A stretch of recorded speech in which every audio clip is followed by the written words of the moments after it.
Olá, eu sou Larissa Linder, editora do TC Mover, e hoje eu converso com a Femi Sapien, uma gestora de fundos sediada fora do Brasil que se tornou conhecida no Twitter com suas opiniões sobre economia e finanças, onde ela usa este avatar, Femi Sapien, sem revelar sua identidade. E a gente vai manter esse anonimato aqui nesse bate-papo. Femi, tudo bem? Obrigada pela disponibilidade em conversar comigo. Tudo bem, Larissa. Obrigada a você pelo convite. Finalmente vamos poder conversar. Conversa que a Sim, gente adiou bastante. mas agora vamos lá. E agora você como membro do TC também, né? Exato. Entrei no TC finalmente essa semana. Estou gostando muito até agora. Experiência muito boa. Maravilha, seja bem-vinda. Obrigada. Bom, você é conhecida aí no FinTwitch, o tweet das finanças, né, por meio desse avatar, o FemiSapien. É, quem é a FemiSapien? De onde veio esse nome? Por que criar um avatar? Bom, FemiSapien, na verdade, é um robô. Foi um robô menina lançado nos Estados Unidos em 2006, na época que eu estava fazendo doutorado. Eu fiquei com esse nome na cabeça e quando eu resolvi entrar no Twitter, eu entrei no Twitter em 2012 para acompanhar coisas de entretenimento. E eu usava muito pouco essa conta até 2017, quando eu comecei a usar para acompanhar aquela loucura do mercado cripto e o que estava acontecendo na política brasileira. E aí, no ano passado, ele começou a crescer, e eu comecei a interagir com muita gente, e acabou ficando um nome razoavelmente conhecido no FinTwitch. Por que eu sou anônima? Porque eu já trabalhei no setor público, tenho várias ligações aí, digamos, em Brasília, e o anonimato é, na verdade, uma relação de troca que eu estabeleci com o Twitter. No Twitter você revela o que você quer e as pessoas escolhem se vão interagir com você ou não. Então, eu acho que na minha relação de custo-benefício, para mim é melhor ser anônimo, porque eu posso dar as opiniões que eu quero, me sentir à vontade, sem expor a minha intimidade, meu nome, que como o Twitter é uma plataforma muito boa, mas às vezes muito agressiva, Uhum. o anonimato protege você de alguns inconvenientes que acontecem quando as pessoas se revelam e às vezes sofrem, não diria bullying, mas diria alguns incômodos, porque Uhum. a imagem está ali para todo mundo ver. Você opera em qual mercado? Qual que é o seu trabalho, mais ou menos? Então, eu trabalho no hedge fund, mas eu trabalho basicamente, tipo, eu faço a parte de trading, mas eu não sou a gestora principal do fundo e eu Uhum. sou CRO, eu sou Chief Risk Officer. Então, eu Uhum. concentro na parte de risco, de controle de risco, que é uma coisa mais middle office. Você tem alguma posição que se pode considerar contrarian? Bom, contrarian, deixa eu ver. Hoje eu tenho Braskem, BRKM5, que é uma coisa contrarian, que tem um custo de oportunidade enorme para mim. Uhum. E qual que é o seu racional dessa Só posição? meses. O meu racional é que eu acho que ela está barata, olhando para o valuation, olhando para os múltiplos, eu acho que ela está barata. Apesar de todos os problemas legais que ela tem aí, eu acho que tem um espaço para recuperação. Uhum. Mas meu estilo não é esse, eu não sou value investor, eu sou trader. Então eu, Uhum. eu, eu faço, na maioria dos casos, trades que vão de uma semana a 2 meses. Meu racional é baseado mais em macro e modelos quant, menos em valuation, que não é minha especialidade de Uhum. forma alguma. E às vezes eu tomo algumas posições para longo prazo, mas muito pouco com ações brasileiras. Eu tenho uma carteira de ações americanas que tem Amazon, Boeing, Microsoft, Goldman Sachs, Uhum. que é de longuíssimo prazo, então essa eu quase não mexo, só faço um rebalanceamento tático ali. Então, por exemplo, o Boeing, mesmo com tudo que sofreu esse ano, eu não mexi. Mas no Brasil, eu tento usar mais o racional de explorar as ineficiências do mercado para fazer trading mesmo. Então, Uhum. modelos quant e raciocínio macro. Qual que foi seu pior mês de trade e o que que deu errado? Bom, 2015, acho que foi novembro de 2015, eu fiz um short de Vale a 15, tive que fechar a 22, uma coisa assim. Foi bem ruim. 2015 foi bem ruim, por quê? Porque eu comecei a tradar Brasil mais forte em 2014 por aquela volatilidade louca do início da derrocada do Uhum. PT. E quando as ações chegaram nas mínimas, tanto Vale como Petro, eu perdi o ponto ali do ponto de inflexão da volatilidade. Então, ali foram os meus piores meses. Eu acho que 2015 foi o ano que eu perdi dinheiro bem no mercado.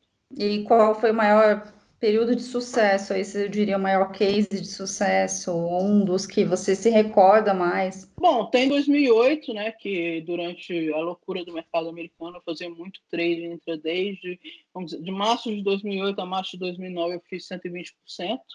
Então, esse Uhum, eu diria que é um pouco sorte de principiante, porque eu entrei no fundo em 2008, entrei no mercado em 2008 e fiz uhum, 120% nos primeiros 12 meses. E ano passado foi um ano muito bom também, um ano que eu performei muito bem com dólar, entrando longo em dólar. Eu entrei longo em dólar depois do julgamento do Lula, fiz bons trades de DI ali entre maio e julho, que foi quando o mercado teve mais turbulento, e ainda peguei umas boas trends e contra-trends no mercado de ações antes e depois da eleição. Então, 2008 e 2018, coincidentemente, são anos que eu acho muito legais. Esse ano eu estou indo bem também, basicamente no mercado uhum, de ações, mas esse ano, assim, é um bull market forte. uhum. Então, eu acho que não é um ano que eu posso tirar como parâmetro, porque tudo subiu, o preço está subindo 28%, 27%. Então, não vou dizer que é fácil, que foi fácil ganhar dinheiro, porque nunca é fácil ganhar dinheiro no mercado, mas esse ano foi um ano mais, digamos, seguindo a tendência. Então, Uhum. o ano passado eu acho mais legal. Queria falar um pouquinho contigo da questão das fintechs e bancos, né? A gente está vivendo esse momento de revolução das fintechs no Brasil.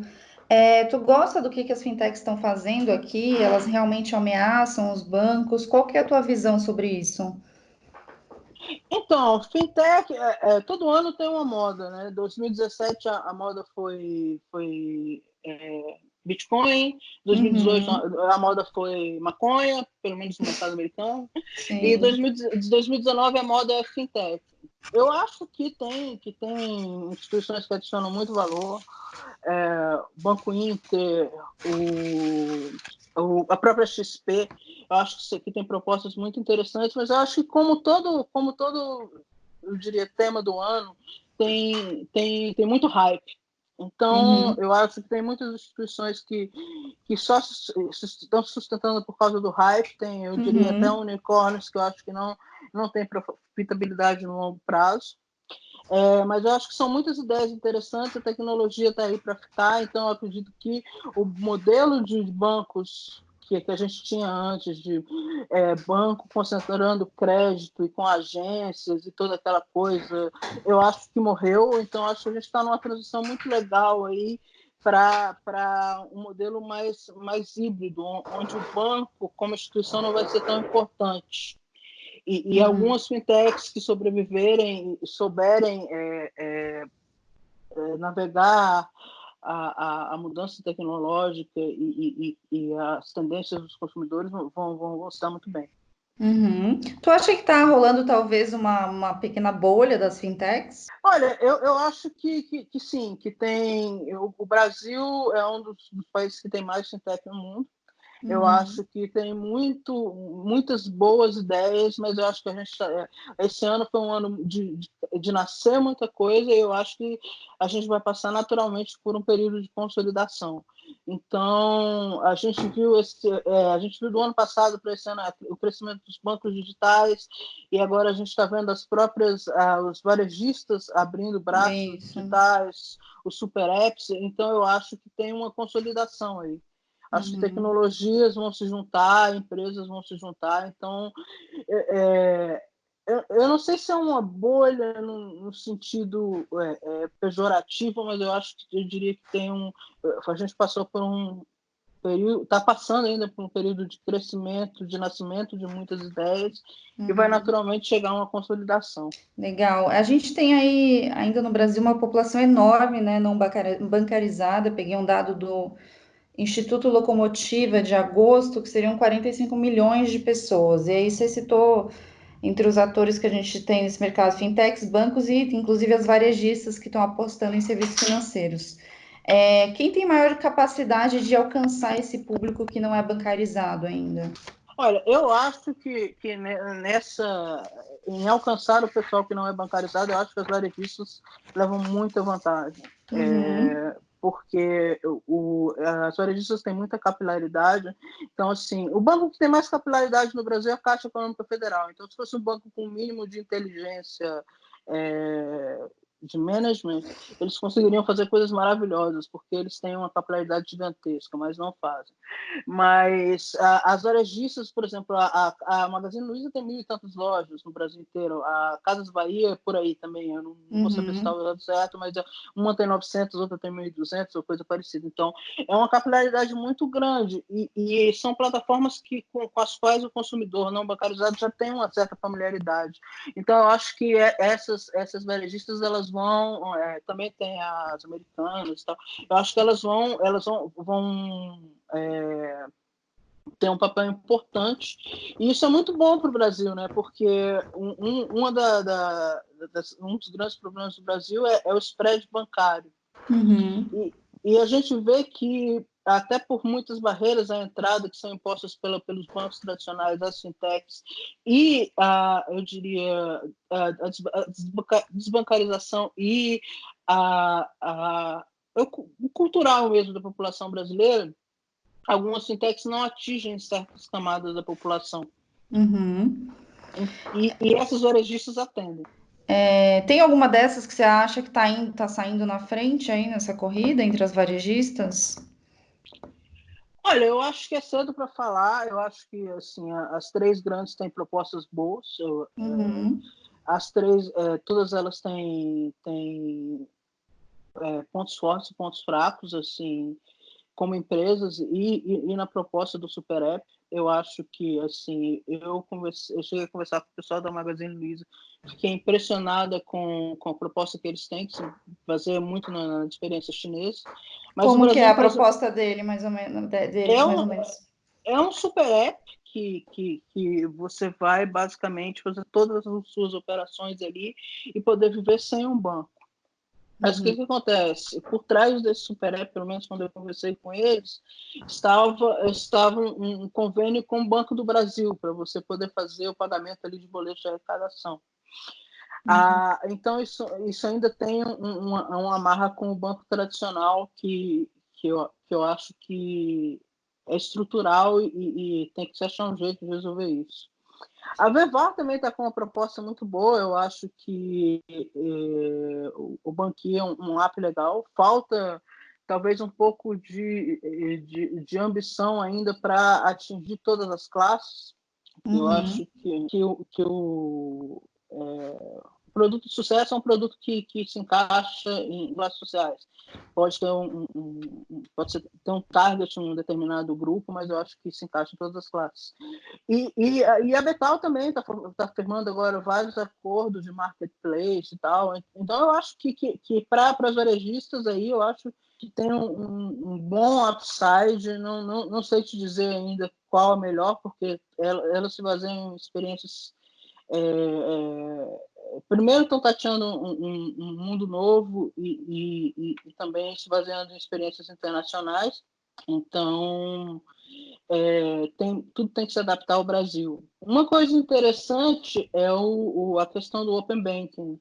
O Banco Central pretende implementar um Open Banking ano que vem, e uma coisa interessante que eu não posso me dizer quem me falou, mas enfim, uma pessoa importante falou é que a Amazon é a empresa do mundo que está mais avançada na questão do Open Banking. E aí Uhum. você pensa como isso se encaixa, por exemplo, com a estratégia da Amazon de entrar no Brasil. Uhum.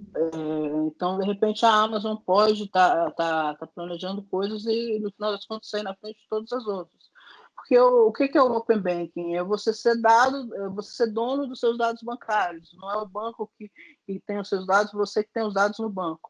Mas o que acontece com esses Big Techs, Amazon, Google, Apple? Elas têm todos os seus outros dados. Elas sabem todos os seus padrões de consumo. Então, tudo que eu comprei na Amazon na vida está registrado em algum lugar. E, além disso, eles fazem todo esse tratamento de dados, essa inteligência. A Amazon sabe o que eu quero comprar, digamos assim. O Google sabe as respostas que eu quero. Então, isso é uma coisa muito interessante e que eu acho que uma dos grandes desafios aí dessa revolução tecnológica está nessa divisão entre o Open Banking e os dados e o Open Data, que não é banking, porque você pode perceber que todas as grandes big techs elas estão abrindo braços financeiros para quê? Para que elas tenham acesso a todos os seus dados, inclusive os bancários, que elas antes não tinham. Fêmea, queria falar um pouquinho agora de economia doméstica. A gente tem muita coisa para discutir em relação à política econômica no Brasil e o governo tem uma agenda vasta aí. 4 anos vai ser o suficiente, agora faltam 3, né? Para deixar a economia nos trilhos?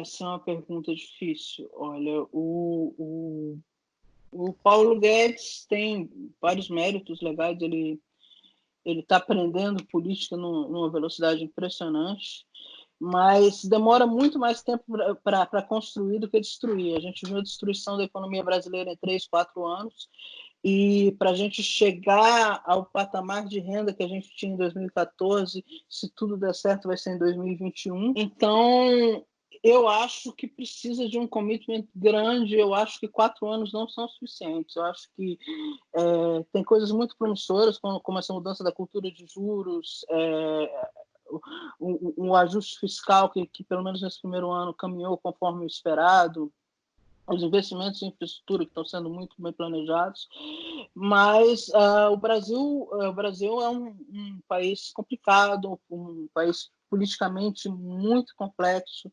A gente ainda, por exemplo, a recessão que a gente viveu, a gente nunca tinha vivido até agora. Existem várias perguntas aí sobre o que vai acontecer no futuro, como é que vai se comportar a inflação.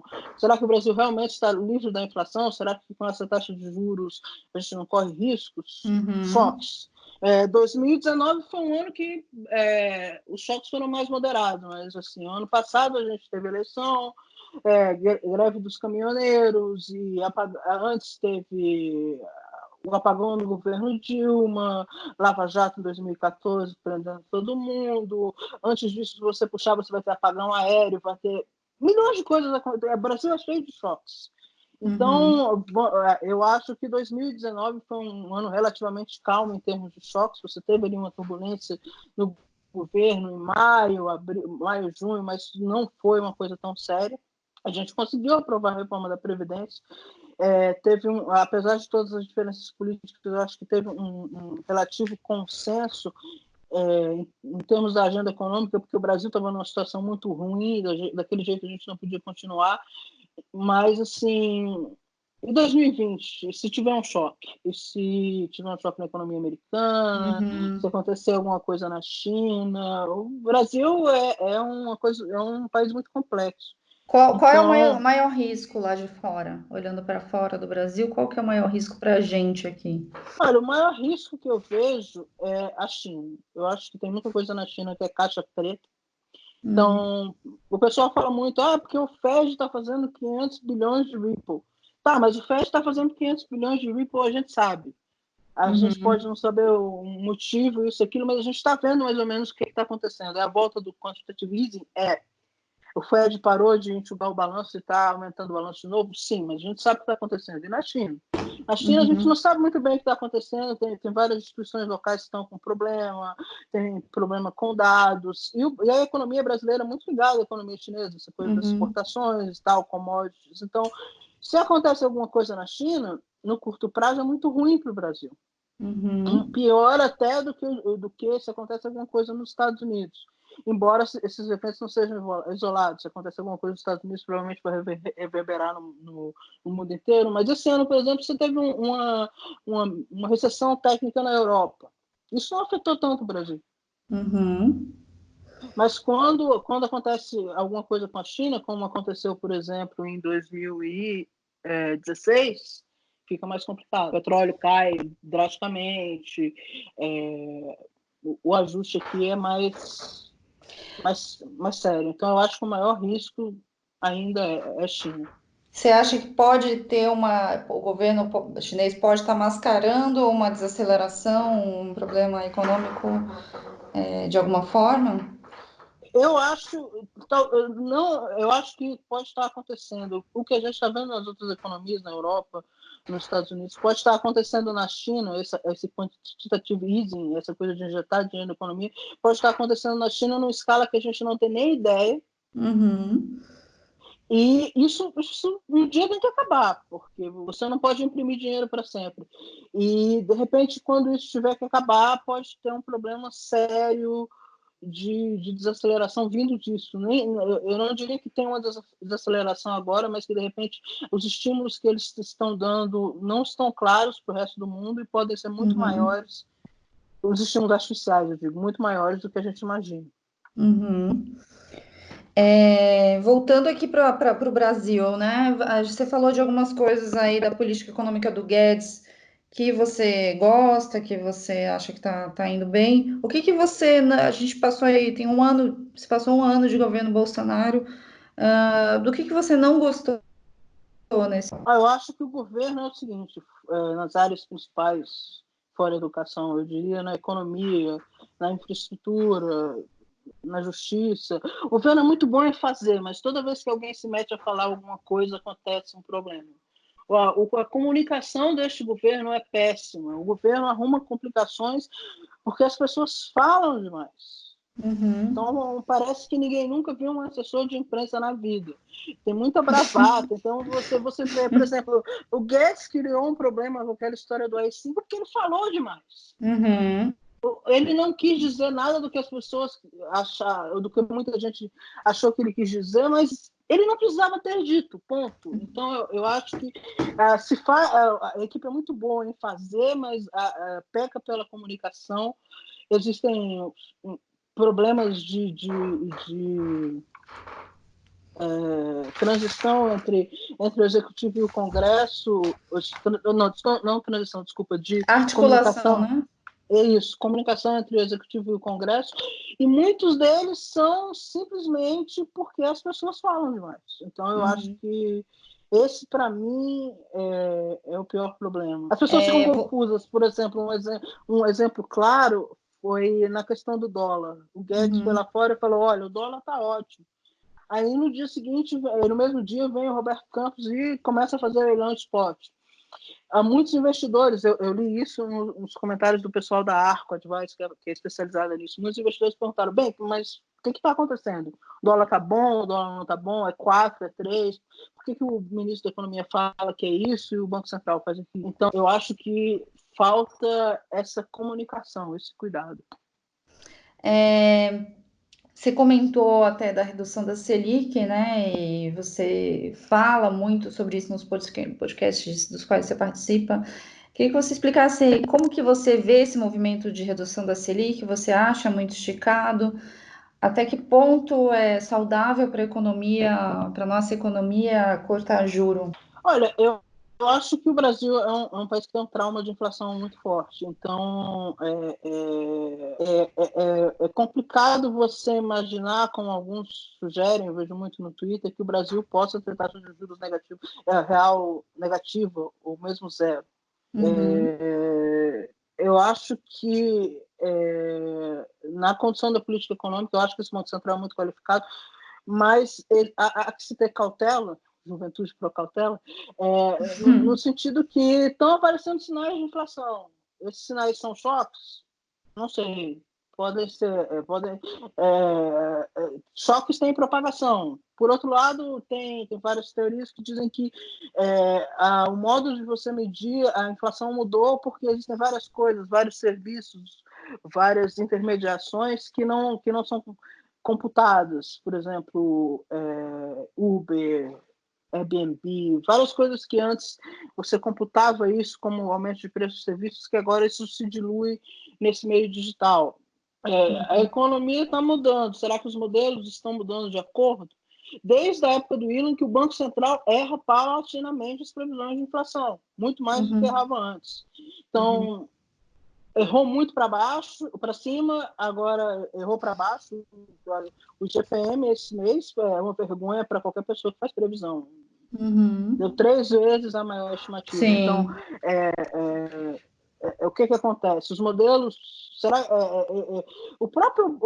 a própria questão da taxa de juros zero, eu acho que já deve levar a um questionamento sobre esse modelo de método de inflação e como ele está funcionando agora, se ele ainda está funcionando como ele funcionava antigamente. Desculpa, deixa eu te interromper. O Banco Central, não existe nenhum movimento do Banco Central para rever esse modelo? Não existe uma discussão sobre isso? Não, eu acho que no âmbito do Banco Central do Brasil não existe nenhuma discussão sobre viver um modelo de meta. Parâmetros de modelo eu não sei, mas o modelo de metas é um modelo de metas ainda no mundo inteiro, mesmo com o ECB dizendo que a taxa de juros básica vai ser menos 0,5 ao ano. É esse. Essa revisão de paradigma, quem fala em revisão de paradigma são as pessoas que advogam o MMT, que é Modern Monetary Theory, que é aquela maluquice de que você pode conviver com juros negativos para sempre. E por que eu chamo isso de maluquice? Juros é um preço, não existem preços negativos. Se você tem um preço negativo é para um bem inferior. Nem para um bem inferior, mas se você tem uma coisa que, à medida que você aumenta o uso, o preço diminui, é um bem inferior. E o dinheiro claramente não é um bem inferior. Então, quando você tem o preço do dinheiro negativo, tem alguma coisa errada.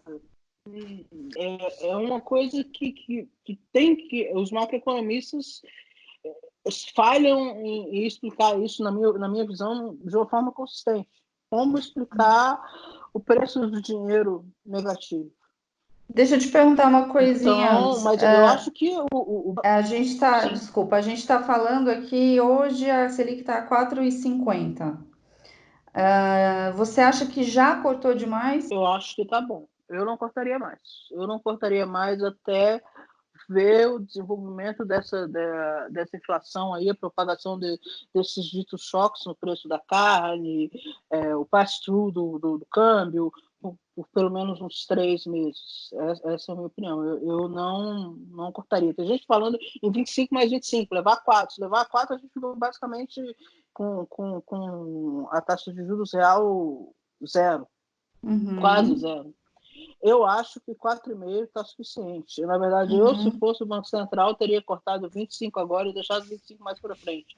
Mas essa não é uma opinião muito popular entre os gestores de fundos. Eu sei. Bom, agora eu queria voltar porque se você está falando, né? Mundo afora, os bancos centrais aí estão reduzindo muito juros, tem pouco ou nenhum efeito em essa política, né? A política monetária chegou ao limite para estimular a economia? Queria que você desenvolvesse isso um pouco melhor. Essa é a questão. Então, a gente vê taxas de juros negativas, quer dizer, elas existem, não necessariamente a gente prestava atenção, mas elas existem no Japão há muito tempo.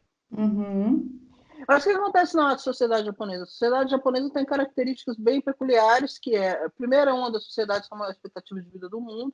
Segundo, o Japão é um lugar onde o nível de bem-estar da população chegou, no que eu diria, não o máximo, mas chegou no nível ótimo. Eu acho que os japoneses poupam. Mesmo com taxas de juros negativas há tanto tempo, eles poupam. Então, significa que, dadas as características culturais da população e as características da economia, a própria limitação geográfica, eu acho que o Japão chegou no ótimo. Então, você pergunta, você fala, pô, mas a economia japonesa não cresce, mas aí eu te pergunto, teria mais para onde crescer? E por que eu falo isso? Vamos pegar esse raciocínio e vamos levar para os outros países. No caso da Europa, na Europa não é claro para mim porque você tem taxa de juros negativos. A Europa não atingiu esse ápice de bem-estar. Até porque a União Europeia é muito heterogênea. Você tem países como a Alemanha que estão ali, eu diria, que se aproximam mais do Japão, e você tem países como a Itália, onde basicamente a população está sumindo. Os italianos não se reproduzem, a economia não anda, uma dívida PIB enorme, e o país, digamos, está acabando, envelhecendo muito, muito rápido, e não está tendo digamos, um estímulo demográfico. Tem países como a Grécia, que sempre ali no limiar da crise fiscal. Tem países como Portugal, que fizeram um ajuste fiscal sério depois da crise de 2011 e agora Portugal está crescendo muito. Tem a Espanha, que também fez um ajuste fiscal, a taxa de desemprego diminuiu. Parecia um caso muito similar ao da Itália, e agora nem tanto, mas assim, a Europa é muito heterogênea, então a gente pergunta, será que numa região desse tipo você ter taxa de juros básica de menos 0,5 faz sentido? Não, para mim, é claro que o nível de bem-estar e o desenvolvimento da economia europeia não chegam perto do Japão. Uhum. No caso dos Estados Unidos, nos Estados Unidos você tem provavelmente a maior expansão de PIB da história contínua, é o menor desemprego em 50 anos e você ainda tem uma taxa de juros levemente positiva. O que acontece se o Banco Central ceder às pressões do Trump, do mercado, e botar a taxa de juros negativa? Onde é que isso vai parar? Os americanos também não têm um nível de bem-estar como o japonês. Por outro lado, a gente está vivendo essa quarta revolução industrial que muda muito esses parâmetros. Então, de repente, a gente está num ponto de inflexão onde, mais cedo ou mais tarde, você vai ter que rever as suas medidas de inflação, de crescimento, de produtividade. O que está sendo computado hoje na economia formal e o que não está sendo computado. Por exemplo, hoje você faz muita coisa com o telefone celular que antes você precisava de ligações, de agentes, de intermediários. Hoje você resolve tudo sozinho enquanto você está esperando na fila. Então, será que os modelos, os economistas estão acompanhando isso, estão evoluindo na mesma velocidade que o mundo está evoluindo? Parece que não, né? Por enquanto não está dando conta de explicar, né? E aí eu queria te perguntar justamente do que você estava falando da teoria monetária moderna. Fê, me explica para a gente o que é, em termos gerais, o que é essa teoria monetária moderna? Bom, a teoria monetária moderna basicamente diz que você pode se financiar a juros baixos ou a juros reais negativos o resto da vida. Que não tem problema você imprimir dinheiro porque, como a moeda é monopólio do governo, você pode a oferta pode ser regulada de acordo com os desejos do governo. E a sua opinião Então, sobre isso é? eu acho que não funciona assim. Eu acho que eu acredito ainda que existem ciclos econômicos, ciclos de expansão e ciclos de contração, e a base monetária tem que andar de acordo. Eu acho que o dinheiro tem preço e que você não pode expandir artificialmente o crescimento do PIB jogando dinheiro eternamente na economia, porque isso gera dívida para os países. A dívida, os países têm dívida maior que o PIB. E como é que a gente vive com dívida maior que o PIB? Quando é que isso vai se pagar? Eu não acredito que isso seja sustentável. É uma coisa muito popular, mas muito popular entre certos setores de finanças até, mas eu não acho que o governo pode fazer política econômica só usando a política fiscal. Vamos olhar um pouquinho para essa questão Estados Unidos-China. Você falou um pouco da China, mas da China em si, mas olhando agora para esse outro risco aí que a gente tem global, já são 18, 19 meses de guerra comercial, né, entre os dois países. Muita gente diz que a questão não é só comercial, vai muito além, é uma questão de hegemonia, de poder mesmo. Como que tu vê essa questão, essa briga entre os dois países? E quem tu acha, quem dos dois, se algum dos dois tem mais margem de manobra aí? Então, eu concordo com essa visão de que a questão não é só uma guerra comercial, uma questão geopolítica. É uma política de Estado norte-americana combater esse crescimento excessivo da China, da influência da China sobre a economia mundial. Não é só a questão da China crescer muito, porque tem vários países que crescem bastante, mas é a questão de como a China expandiu seus tentáculos, comprando tudo em todos os lugares, fazendo acordos e fornecendo produtos para todas as economias. Eu acho que a China ruma para ser a primeira economia do mundo. Eu acho que os Estados Unidos não vão conseguir evitar isso, simplesmente porque ela é mais gente e eles têm um controle, não tem democracia, então eles têm um controle total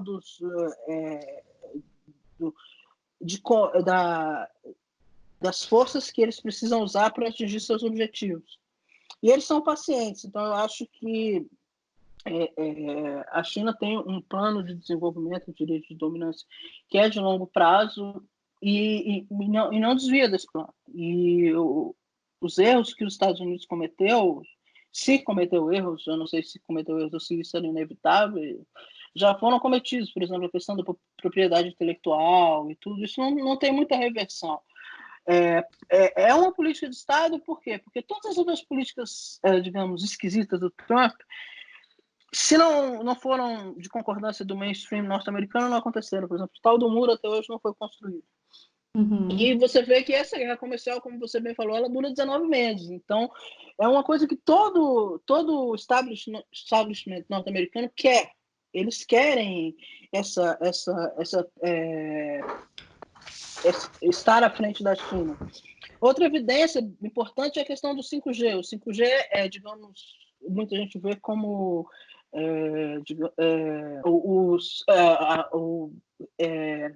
retomada do controle sobre a internet, porque 5G é tipo aquela história dos DVDs, tinha várias regiões, cada uma com padrão, 5G é mais ou menos assim. Então a gente vê isso, os Estados Unidos, até ocorreu isso com o Brasil recentemente, querendo tirar a China dos leilões de 5G em várias regiões do mundo. Teve um atrito com a Europa, teve esse mini atrito com o Brasil. Isso é uma política de Estado. Mas eu acho que, apesar de todos os problemas que a China pode ter, que eu mencionei antes, eu não acho que os Estados Unidos vão conseguir evitar a ascensão da China. A China pode não ascender por problemas próprios, mas não porque os Estados Unidos vão conseguir evitar. Isso eu digo porque os outros países tendem a se aliar à China, porque a China tem, teoricamente, muito dinheiro. Então, se você vê o montante de investimento e de empréstimos que a China está fazendo na África, a própria América do Sul, vários acordos e parcerias com a Europa. Então, a criação da nova Rota da Seda. Então, eu não acho que os Estados Unidos consigam evitar isso. Eu acho que, se der errado, vai ser o problema da China. Mas você diria que já é praticamente uma corrida que os Estados Unidos perderam. Eu acho. É muito difícil você prever essas coisas, assim, e eu acho que durante pelo menos mais uns 5 anos isso vai ficar muito confuso, mas eu acho que no longo prazo, sim.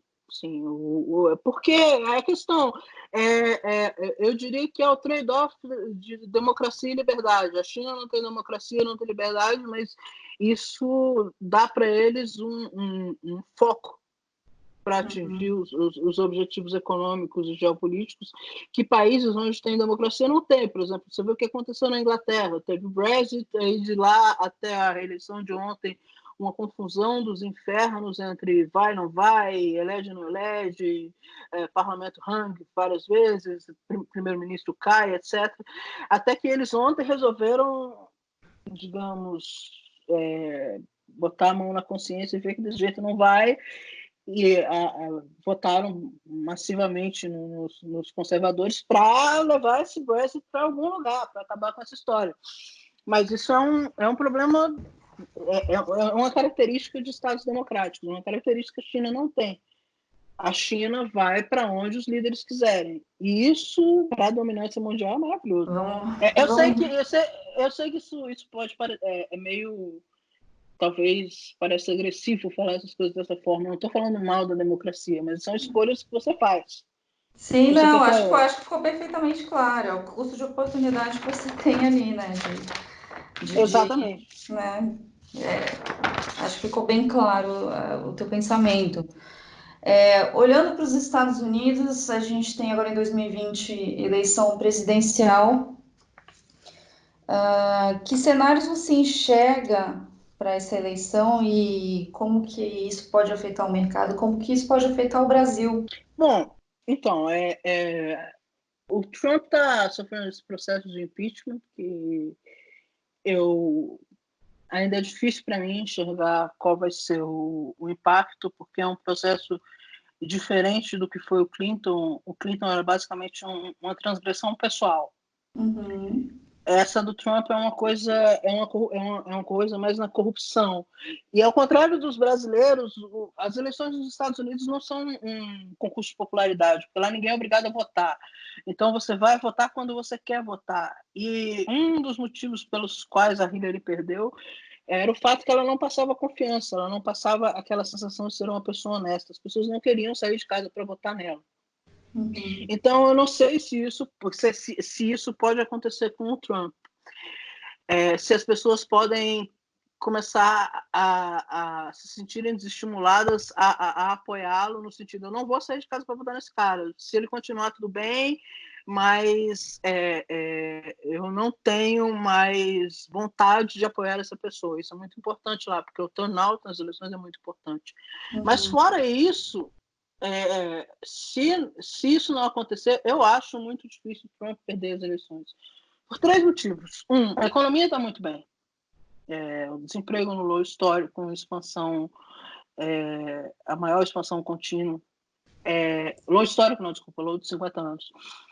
Os americanos são pragmáticos. Então, no final das contas, existem problemas, não é uma expansão perfeita. Existe um problema que, apesar da expansão, o salário real não cresceu tanto de 2008 para cá. A desigualdade aumentou muito e tem um problema muito sério com o healthcare, que é um dos pontos neurálgicos da campanha. Mas eu ainda acho que o fato da economia estar indo bem, e se nada acontecer de drástico daqui até lá, e como o Trump esticou muito essa corda da guerra comercial, ele tem muitas cartas na mão para jogar e estimular a economia daqui até lá. Eu não vejo uma recessão agora, me surpreenderia bastante uma recessão em 2020. Eu acho que ele ganha. Esse é um dos motivos. O segundo motivo é o seguinte: os democratas não querem ganhar a eleição. Você colocar o Bernie Sanders como candidato é a mesma coisa que colocar o Jeremy Corbyn como candidato de novo. Os caras não querem ganhar a eleição. Os americanos não são socialistas.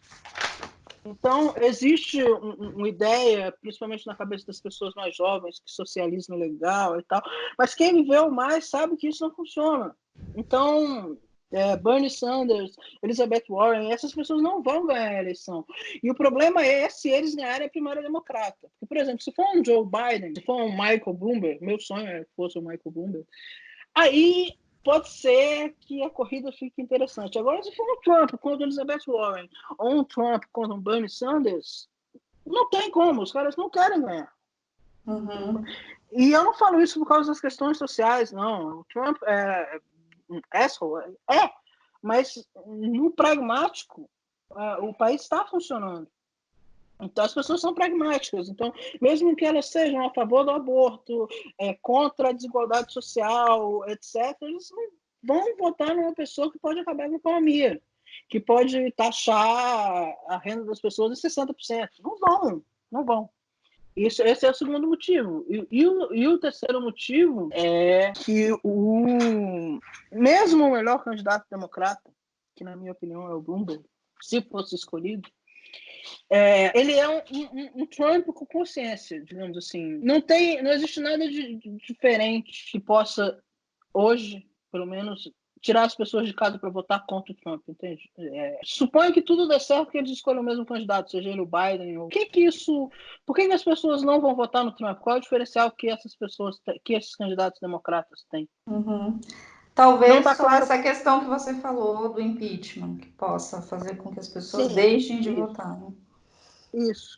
Mas, assim, o que não significa que daqui a 3 meses isso não possa ser totalmente diferente. Por exemplo, em Claro. janeiro, a gente tinha como certo que o Bloomberg não ia concorrer. Uma Uhum. coisa que eu acho é que o Bloomberg não entrou na corrida agora. E veja só, ele entrou há um mês e ele já está com 5% nas primárias. E ele entrou com advertising violento, com a campanha gastando muito e ads muito bons, uma coisa muito bem pensada. Eu acho que ele tem uma carta na manga. Por exemplo, uma coisa que pode mudar totalmente o cenário é um cara desses conseguir como vice o Michelle Obama, Uhum. que é a mulher mais popular do mundo. Então, se você pega um candidato democrata bom assim, palatável, não socialista, com a Michelle Obama de vice, o cenário muda. Então, você nunca sabe o que vai acontecer daqui a 3 meses. Mas hoje, eu acho que o Trump ganha. Mas olhando para os democratas, ô Femi, quem que você acha que é mais factível que vá como candidato? Olha, esses caras são tão loucos que é capaz de eles colocar Elizabeth Warren. Você acha que tem realmente chance? Eu acho que tem chance. Eu acho que o impeachment vai minar as chances do Biden. Se o impeachment sujar o Trump, vai sujar o Biden também. Eu acho que inviabiliza o Uhum, Biden. sim. E o Biden sendo inviabilizado fica basicamente entre o Sanders, a Warren e o Bloomberg. Sendo que o Sanders e a Warren, se esse pessoal que acha que o Bloomberg é mais um bilionário democrata branco, blá, blá, blá, blá, blá, todos esses neossocialistas vão se juntar do outro lado. Uhum. Então, a capacidade dos democratas de querer perder a eleição é impressionante. Eu acho que o Sanders é demais e o Bloomberg é bom demais para ser verdade. A não ser que o Bloomberg tenha alguma carta na manga que a gente não viu ainda, eu acho que vai ser Elizabeth Uhum. Warren. Bom, vamos Claro que ver. essas previsões são aquelas previsões que você roda daqui a um ano, você vê, nossa, como aquela mulher falou bobagem, tudo Ah, errado. não, Mas mas isso aí é difícil, nem as pesquisas eleitorais dão mais conta de prever, né? Então, claro que tem uma licença poética aí para você fazer essas previsões, então. acho que licença poética é um bom termo. São exercícios de raciocínio nosso aqui, na verdade. Femi, para finalizar, tu tens aí uma longa história no mercado financeiro e o fato de ser uma mulher no mundo dominado por homem, né? Que mensagem você queria deixar para as mulheres que querem entrar nesse mundo financeiro ou que estão nesse mundo financeiro? Bom, a mensagem é a seguinte: entrem, arrisquem. Se vocês gostam de finanças, se vocês gostam de mercado, eu diria, pela minha experiência, o mercado é mais intimidador de fora do que de dentro. Uma vez que você coloca o pé dentro do mercado, se você gosta, se você tem vontade, você se estabelece, digamos. Você corre atrás, é um ambiente machista, é um ambiente dominado por homens, mas assim, quando você entra, você acaba se estabelecendo, porque o mercado ele é muito pragmático, o que vale no mercado é o resultado, então, no final das contas, é um mundo mais preto e branco do que outras profissões que a gente vê por aí, onde mulheres sofrem vários problemas pelo ambiente de trabalho, pela cultura, etc. No mercado não, no mercado se você ganha dinheiro, para agradar os acadêmicos, se você ganha dinheiro ajustado ao risco, você é bom. Uhum. E a minha experiência é essa. A minha experiência é que, quando eu entrei no mercado, eu entrei no fundo onde só tinha homem, 90% das pessoas com que eu conversava eram homens. Você você acaba ganhando respeito pelas suas qualidades profissionais. E como é um mundo mais preto no branco, vários problemas que mulheres sofrem em outros ambientes, elas sofrem menos no mercado. Óbvio que a cultura, digamos, eu vou falar aqui igual a Elizabeth Warren agora, a cultura do patriarcado secular, etc, etc, impera, e isso não vai mudar tão cedo. Mas se a mulher deixar de entrar no mercado pensando nessas coisas, está perdendo uma boa oportunidade de uma profissão que é motivante, uma profissão que pode mudar a sua vida, pode te dar independência financeira e é muito satisfatório você estar no mercado, aprender todo dia, ganhar, perder e ter o controle, digamos assim, você é o seu próprio patrão, você tem o controle da sua vida profissional. Eu acho isso muito legal nessa profissão. E eu acho que mulheres precisam disso. Então, o que eu recomendo é entrar, acreditar, Uhum. estudar, correr atrás, não ficar se preocupando com essas coisas culturais, nem com os mitos do mercado, Não se e intimidar, né? Porque também não se é um espaço intimidar. que a mulher tem o direito de ocupar e deve ocupar, e se não for É, assim, não vai, né? exatamente. A pessoa tem que fazer no mercado igual eu faço no Twitter. Se o cara te faz um bullying, você faz um bullying pior. Não, mas essa é a ideia, porque o bullying geralmente está ligado ao que você sabe ou você não sabe, o que você ganhou ou não ganhou, é, Uhum, o que você estudou ou você não estudou. Então tipo assim, você sabe, eu sei mais. Você estudou, eu estudei mais. Você ganhou, eu ganhei mais. E assim você vai. Então, é uma motivação para você estar sempre correndo atrás, sempre fazendo melhor, entendeu? uhum, É uma corrida pela excelência. uhum. E você acha que aumenta, na tua percepção, tem aumentado a presença feminina nesse mercado? Olha, menos do que o aumento, digamos assim, a participação no mercado no Brasil aumentou muito nos últimos anos. Eu acho que a participação feminina não seguiu o mesmo caminho. Por exemplo, Uhum, quando eu vejo assim, um TCD, um Expert XP, uma palestra aqui e ali, você vê 2 ou 3 mulheres perdidas ali num público de 500 caras. uhum, Então, eu acho que a educação financeira é fundamental. Então, você tem que correr atrás, tem que fazer um networking, tem que estar ali é, é, interagindo com o mercado. Então, eu acho que não, a participação de mulheres não cresceu no mesmo patamar que cresceu a participação geral de pessoas no mercado. Ainda é, sim, um lugar de macho, digamos assim, infelizmente. uhum, uhum. Tá certo, Femi. Obrigada pela entrevista e pela mensagem Uhum. final aí. Que é isso. Obrigado a você pelo convite, foi muito bom. Espero que tenha sido claro. Às vezes eu falo rápido demais, às vezes não completo raciocínio, espero que as pessoas gostem. Vou fazer um disclaimer aqui: previsões são feitas para darem errado. Então, todas as previsões que eu fiz, se você olhar elas daqui a um ano, vai estar totalmente errado. De repente, você olha daqui a 5 anos, está certo. Então, é uma questão, assim, são julgamentos meus baseados no que eu vejo, leio, ouço, converso com as pessoas todo dia. Obviamente, Claro. experiência de vida. E toda previsão também tem o seu viés. Então, às vezes, tem um viés pessimista de você ver as coisas dando errado, dando errado, dando errado, ou viés otimista de que quando as coisas estão dando certo, você acha que elas vão continuar dando certo. E até o viés de